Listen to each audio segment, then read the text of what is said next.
pagi, siang, dan malam rekan-rekan humas sekalian. Bersama saya Aibda Jarod Soyudi. Pada vlog pada hari ini saya akan mendatangi dan menemui Pak Babin yang kemarin, sambil kita jalan, yang kemarin mendapatkan juara 1 lomba PPKM tingkat Polres.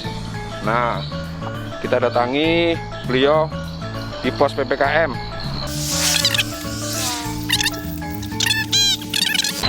Sedang apa? Kita nanya sama Pak Babinnya. Pak Babin.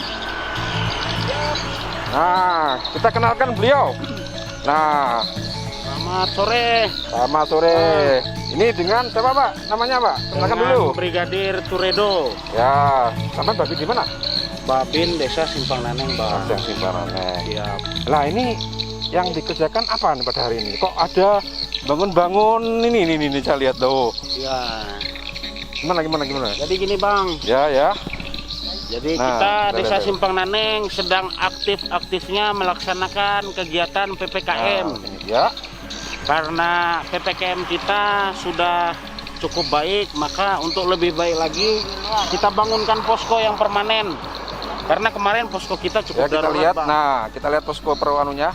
Pak Babin ya, ini posko posko apa namanya? Posko yang lama, Posko yang PPKM, darurat ya. posko darurat. Nah, terus yang ini? Ini posko dibangun baru nih? yang permanen lah. Oh. Kemarin kita dikasih uang pembinaan oleh Bapak Kapolres sama Bapak Dandim. Jadi anggaran itu dibijaksanai oleh Bapak Kades untuk membangun posko yang lebih bagus. Karena anggaran untuk kegiatan PPKM itu terbatas, Bang. Gitu. Oke. Jadi untuk lebih jelasnya, gimana kalau kita ngobrol di posko PPKM? Seperti apa sih kok Pak Babin ini bisa menang? Nah, kan biar kita tahu seperti apa kriterianya dan seperti apa trik dan teknisnya supaya menang. Bukan kemenangan yang dicari, tapi supaya masyarakatnya terhindar dari COVID. Gimana Pak Babin, kita ke sana? Oke? Oke, kita meluncur ke sana ya rekan-rekan. Nah, ini sama Babin ya. Nah, oke guys, kita akan ngobrol-ngobrol dengan Pak Babin. Jadi seputar PPKM kita ngobrol, nongkrong sama Babin dan dari petugas PPKM. Jadi gini, tadi kan awal dari vlog tadi kita melihat ada masyarakat sedang membangun posko PPKM secara mau dibuat permanen Pak Babin ya? Mau dibuat permanen, Nah, Bang. itu kenapa dibuat permanen pertama? Terus yang kedua,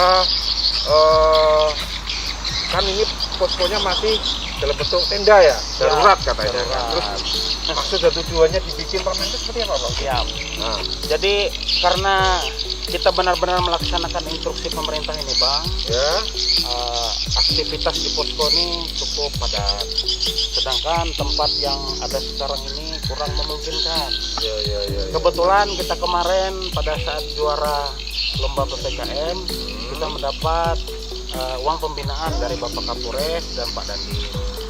Hasil kesepakatan kita, anggaran itu kita gunakan untuk membuat posko permanen karena akan digunakan berkelanjutan, bukan hanya dalam masa pandemi COVID-19, begitu juga nanti sesuai dengan kegiatan yang berkembang selanjutnya. Mungkin saya mau nanya, rumah isolasi ini seperti apa supaya orang di desa ini bisa ke ini pertama. Yang kedua, gimana caranya membujuk bisa ikut sini. Nah, kan kita tahu sendiri, namanya kita diisolasi itu pasti takut lah, males ngapain ya kan. Nah, kita mau nanya sama Babin teknik dan triknya supaya bisa mengajak masyarakat yang terdampak COVID untuk tinggal di sini. Jadi kita nanya sama Babinnya seperti apa. Oke Pak Babin, silakan. Jadi Bang, memang ketakutan orang yang terpapar COVID adalah diisolasi di tempat yang tertutup, kan kesannya seperti itu, tertutup, terisolir kan, jauh dari orang banyak, kan itu yang ditakuti. Jadi supaya orang mau masuk ke rumah isolasi kita itu menginisiasi satu tempat yang nyaman, yang punya lingkungan yang nyaman, di mana lingkungan tersebut, di dalam lingkungan tersebut warga yang terpapar bisa beraktivitas seperti biasa, tidak dalam radius yang sudah ditentukan. Di dalam rumah isolasi juga kita lengkapi dengan fasilitas-fasilitas pendukung. Warga yang terpapar juga ditangani sepenuhnya oleh posko PPKM. Karena posko PPKM ini didukung anggaran oleh pemerintah. Anggaran itulah yang digunakan untuk mencukupi kebutuhan warga selama masa isolasi. Jadi warga yang biasanya, Pak, saya nggak mungkin nggak keluar rumah pada saat isolasi mandiri, karena kita juga perlu cari makan. Nah, kita di sini menghilangkan semua asumsi itu. Jadi jangan takut Bapak Ibu yang mau diisolasi, jangan dipikirin makannya, jangan dipikirin keperluannya, jangan dipikirin pulsa paketnya, semuanya ditanggung oleh posko PPKM. Yang penting warga itu cepat pulih, bisa melaksanakan isolasi dengan sebaik-baiknya sampai dinyatakan. Jadi gitu rekan-rekan, tips dan trik dari Pak Babin supaya masyarakat yang terpapar positif COVID bisa mau isolasi di rumah isolasi. Wah, ini salah satu terobosan terbaik memang dari Pak Babin. Jadi istilahnya tidak hanya posko PPKM, ada rumah isolasi pertama, terus kedua bisa mengajak masyarakat untuk diisolasi bagi yang positif. Nah, ternyata setelah kita tanya sama Pak Babin, semua ditanggung, mulai dari makan, minum, internet pun ditanggung sama mereka Pak Babin dan rekan-rekan.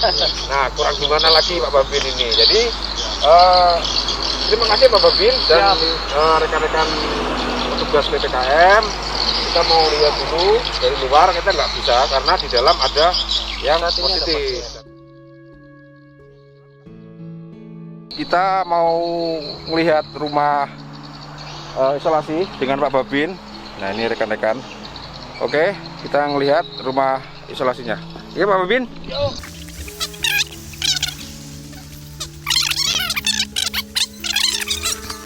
Jadi walaupun di dalam ini ada yang positif, kita nggak boleh mengacuhkan atau istilahnya mengucilkan, mengabaikan. Tetap kita memberi support.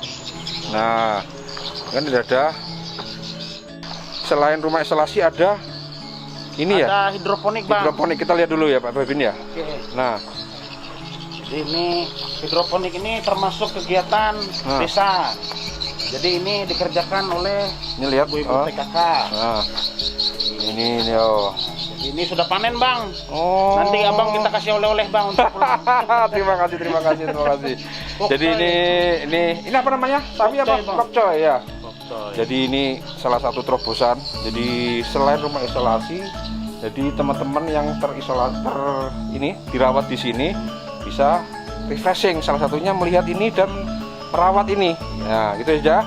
Rekan-rekan dari Polres Bartim, vlog tentang inovasi dari Pak Babin Simpang Naneng. Kita ketemu lagi nanti di vlog berikutnya.